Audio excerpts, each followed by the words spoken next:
Doamne, în harul Tău bogat, azi din nou ne-am adunat, inima să-ți dăm ca dar, ca s-o umpli Tu cu har, și-mpreună ne plecăm.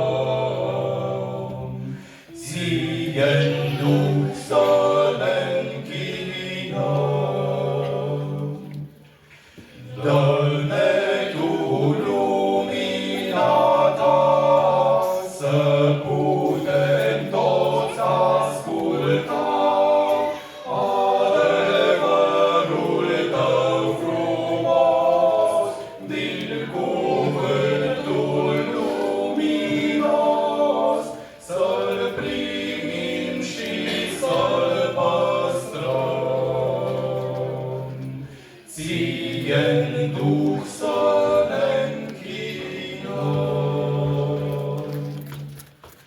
Fă-ne sufletul senin, ca să fim uniți de plin. Fă-ne inima altar, plină cu-al iubirii jar, numele Tău să-L înălțăm. Și